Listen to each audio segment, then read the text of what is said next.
మీకు కల్నల్ రావు గారికి, కల్నల్ పరమేశ్వర్ గారికి, మన ప్రేక్షకులకి అందరికీ కూడా మహాశివరాత్రి శుభాకాంక్షలు ముందుగా. ఐ థింక్ ఎందుకు Rafale or some other fighter jets ఇప్పుడు మనకు ఎందుకంటే ఫర్ 3 రీజన్స్ మనకు అవసరం. ఒకటి, టు రిప్లెనిష్, అంటే ఏదైతే మనం రిటైర్ అవుతున్నాయి ఆ ఫ్లీట్ లో నుంచి ఏ విమానాలను అయితే మనం రిటైర్ చేయాలో వాటిని రిప్లేస్ చేయడానికి కొన్ని కావాలి. తర్వాత to sustain our current strength కొన్ని కావాలి. To address the future needs, రాబోయే రోజుల్లో మన అవసరాలను దృష్టిలో పెట్టుకుని ఇంకొన్ని కావాలి. అందుకని 50+ స్క్వాడ్రన్స్ స్ట్రెంత్ మనకి కావాలి అని కల్నల్స్ మాట్లాడినప్పుడు అది ఒకేసారిగా మనకి అలా సప్లై చేసేవాళ్ళు ఉండరు, మనం కొనుక్కోవడానికి వీలు కాదు. So this will be in a phased manner, per year ఇన్ననో పర్ క్వార్టర్ ఇన్ననో ఏదో చేస్తారు. చేసినప్పుడు I think colonels have done a beautiful job in explaining the capabilities of various fighter jets. ఇప్పుడు ఎఫ్ సిరీస్ అంటే ఏంటి, అమెరికన్స్ ఏం చేస్తారు, రష్యన్స్ మిక్స్ సిరీస్ ఏం చేస్తాయి, అలాగే రఫేల్ ఏం చేస్తుంది, ఇలాంటి like they know better operations. మనకున్నటువంటి మన ఫైటర్స్, అలాగే ఎక్విప్మెంట్, మనకున్న ground tracking systems, navigation systems, వీటన్నిటిని దృష్టిలో పెట్టుకుని వాళ్ళు they have settled for 2 or 3 major models అనుకుందాం. దాంట్లో Rafale is very important equipment. కాబట్టి మళ్ళీ మనం వేరే జనరేషన్స్ కి, వేరే మ్యానుఫ్యాక్చరర్స్ కి, వేరే చోటుకి వెళ్లకుండా రఫేల్ లోనే బీఫ్ అప్ చేసుకుంటే, స్ట్రెంథెన్ చేసుకుంటే బాగుంటుంది అనేది ప్రాబబ్లీ డిఫెన్స్ లీడర్స్ ఐడియా కావచ్చు. దానికి పొలిటికల్ లీడర్షిప్ కూడా ఒప్పుకుని ఉండొచ్చు. కాబట్టి పొలిటికల్ లీడర్షిప్ ఏం చేస్తుంది, ఫ్రాన్స్ తోటి ఆబ్వియస్ గా మాట్లాడుకోవాలి, ఒక మంచి ఏర్పాటు చేసుకోవాలి, ఒక బయోలేటరల్ అగ్రిమెంట్ కోసం రావాలి, పనిచేయాలి. ఇక్కడ మనందరం గమనించాల్సింది వాస్తవం గారు, ఇలాంటి మేజర్ డీల్స్ అన్ని కూడా they are not just monetary transactions, they are not just buying some off the shelf, ఏదో మనం వస్తువు కొనుక్కోవటం, వాడుకోవటం, మర్చిపోవడం కాదు. They also indicate long term commitment, ఒక ఫ్రెండ్షిప్ తోటి, ఒక అలయన్స్ తోటి, ఒక ఓవరాల్ గా గ్లోబల్ గా మనం ఎలా ప్లే చేయబోతున్నామో in coming years and decades, దాన్ని కూడా ఇండికేట్ చేస్తుంది. డెఫినెట్ గా దాన్ని కూడా ఇండికేట్ చేస్తుంది. మనం ఇవాళ ఈతో ట్రేడ్ డీల్ పెట్టుకున్నాము, ఫ్రాన్స్ నుంచి రఫేల్ కొంటున్నాము, ఈ మొత్తంలో కొంటున్నాము అనేది it's a strategic direction India wants to indicate to the world. Definite గా దాన్ని కూడా మనం అర్థం చేసుకోవాలి. వీటన్నిటి మధ్యలో yes, it's a big deal. 3.2 to 3.6 lakh crores అని చెప్తున్నారు, ఇంక్లూడింగ్ బోయింగ్ సర్వైలెన్స్ ఏరోప్లేన్స్. ఇదంతా కూడా చాలా చాలా మేజర్ థ్రస్ట్ అని, పుష్ అని to strengthen our military strength, అలా చూడాలి మనం. కాబట్టి రఫేల్ ఎందుకు, ఇంకోటి ఎందుకు కాదంటే ఆబ్వియస్ గా దెర్ ఆర్ రీజన్స్. మన ఫోర్స్ లో ఉన్న రీజన్స్ ని పొలిటికల్ బాడీ విల్ రిఫ్లెక్ట్. మనకేముంది, ట్రైన్డ్ పైలట్స్ ఉన్నారు, వెల్ ఎస్టాబ్లిష్డ్ గ్రౌండ్ సిస్టమ్స్ ఉన్నాయి.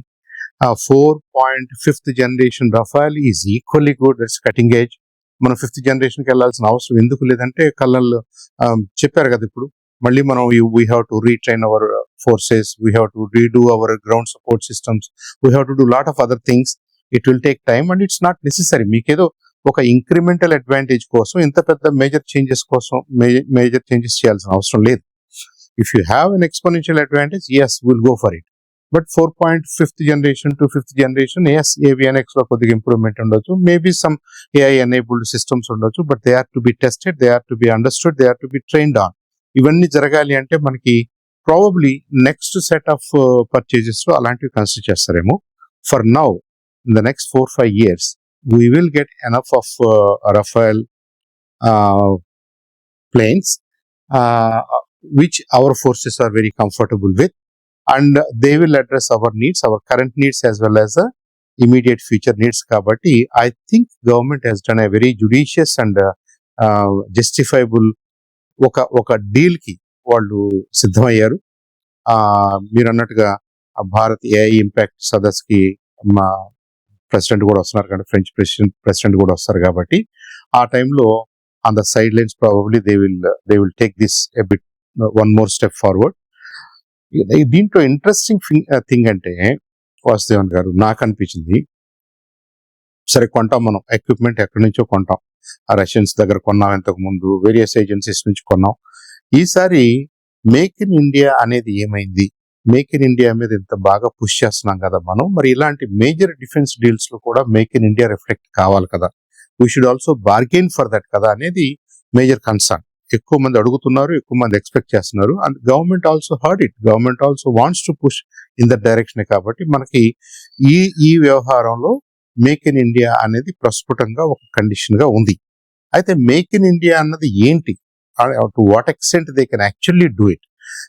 ఒకటి రెడీ టు డెలివర్ ఉన్న 18 ఫ్లైట్స్, 18 ఆర్ సో, వాళ్ళు దే విల్ డెలివర్ ఇమీడియట్లీ. దాంట్లో మనం మేక్ ఇన్ ఇండియా అనేది ఎక్స్పెక్ట్ చేయాల్సిన అవసరం లేదు. Going forward, going in to the next delivery schedules, part by part వాళ్ళు ఇక్కడ అసెంబుల్ చేయటానికో, ఇక్కడ దాని మీద కావాల్సినటువంటి ట్రైనింగ్ మాడ్యూల్స్ క్రియేట్ చేయడానికో, గ్రౌండ్ సపోర్ట్ మాడ్యూల్స్ ని అసెంబుల్ చేయడానికో, అలైన్ చేయడానికో, ట్రాకింగ్ సిస్టమ్స్ ని మోడిఫై చేయడానికో వాళ్ళ ఇంజనీర్స్ వచ్చి మనకి హెల్ప్ చేయాల్సిన అవసరం లేకుండా our people also will be train to do it. ఇక్కడ make in India does not necessarily, should not necessarily mean physical. ఇప్పుడు ఫిజికల్ గా వాళ్ళు చేసే నట్స్ అండ్ బోల్ట్స్ మనం ఇండియాలో చేస్తామా అన్న దృష్టితో మేక్ ఇన్ ఇండియా కొన్నిసార్లు కొన్నిసార్లు. ఇవి ఆబ్వియస్ గా వెరీ వెల్ గార్డెడ్ డిజైన్స్ ఉంటాయి, వెల్ గార్డెడ్ మ్యానుఫ్యాక్చరింగ్ టెక్నిక్స్ తోటి వాళ్ళు చేస్తారు. వాళ్ళకి world is the stage, India is not only the customer. కాబట్టి మీరు మొత్తం తీసుకొచ్చేసి మీ డిజైన్స్ తో సహా, మీ మ్యానుఫ్యాక్చరింగ్ టెక్నిక్స్ తో సహా మా ఇండియాలో మా హైదరాబాద్ లో చేస్తాం అనేది probably is not fair to ask for. However, దాంట్లో ఉన్న ఇంటెలెక్చువల్ కేపబిలిటీలో కొన్ని పార్ట్స్ ని, దాని ఆపరేషన్స్ లో కొన్ని పార్ట్స్ ని, దానికి కావాల్సినటువంటి సపోర్ట్ సిస్టమ్స్ లో కొన్ని పార్ట్స్ ని మాత్రం డెఫినెట్ గా will get to know better, will get to play with them, and eventually మనకి లైట్ కాంబాట్ ఎయిర్ క్రాఫ్ట్ మనకి రెడీ అయ్యే రోజులకి ఇలాంటి ఐడియాస్, ఇలాంటి మ్యాన్ పవర్, ఇలాంటి హ్యూమన్ క్యాపిటల్ మనకి ఇంటర్చేంజబుల్ గా అవసరం అయ్యే అవకాశం, ఉపయోగపడే అవకాశం ఉంటుంది. ఇప్పుడు right now we don't have major equipment manufacturer in India. రఫాల్ లాంటి మ్యానుఫ్యాక్చర్స్ మనకు లేరు. So what it takes to make such a fighter jet అన్నది మనకి డైరెక్ట్ గా లేదు, అవగాహన లేదు. ప్రాబ్లీ సమ్ మెయింటెనెన్స్ ఇష్యూస్ లో మన వాళ్ళకి ఐడియా ఉన్నప్పటికీ మిగతా విషయాలు ఐడియా లేకపోవచ్చు. We will get more of it. ఆ పర్సంటేజ్ ని మనం మేక్ ఇన్ ఇండియా కాంట్రిబ్యూషన్ గా చూసుకోవచ్చు, తప్పలేదు. సో నాకైతే వాళ్ళ వాళ్ళ వాళ్ళ ఇంజిన్స్, వాళ్ళ మొత్తం టెక్నిక్స్ ని ఇక్కడ ఏదో ఎక్స్పోజ్ చేస్తారని నేను అనుకోవట్లేదు. I don't think it is fair to ask for it. However, will get to know quite a bit of what takes to make jets like రఫాల్.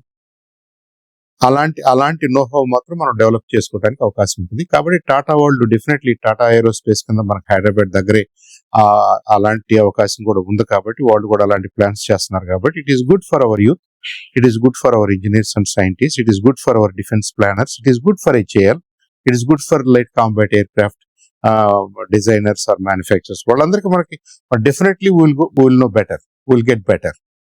కాబట్టి ఇక్కడ అన్ని రకాల అడ్వాంటేజెస్ ఉన్నాయి. కాబట్టి మేక్ ఇన్ ఇండియా కాంపోనెంట్ కూడా ఉంది. కాబట్టి I think we all should be very happy about it, and we should stand by the government to move forward.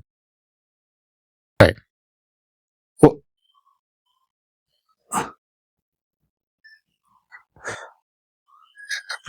Yes. గారు కల్నల్స్ మాట్లాడింది జాగ్రత్తగా విన్నాను నేను. రావు గారు మాట్లాడింది, పరమేష్ గారు మాట్లాడింది. I see their frustration and I can understand their frustration also.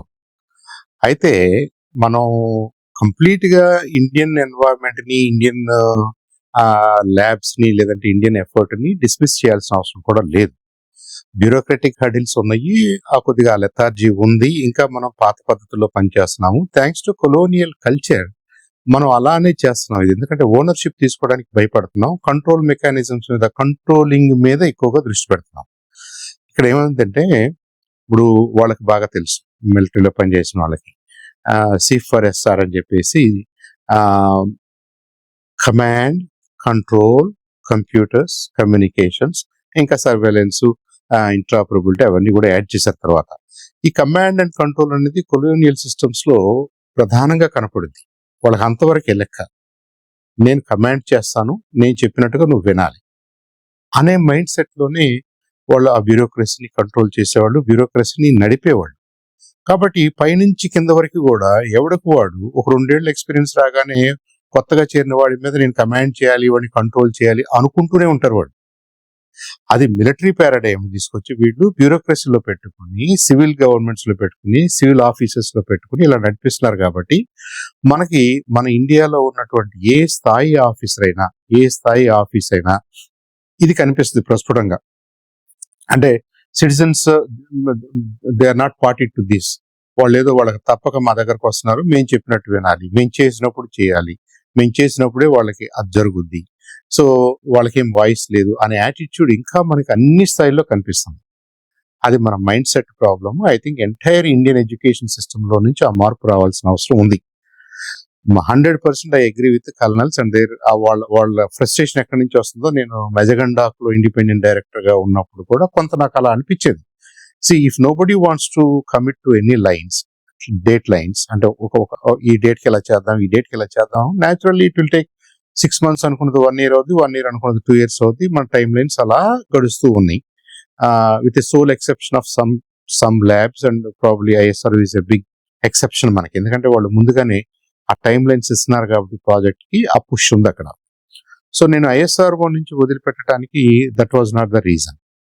అప్పట్లో 1991లో నేను అప్పటికి ఒక 5 years పనిచేశాను.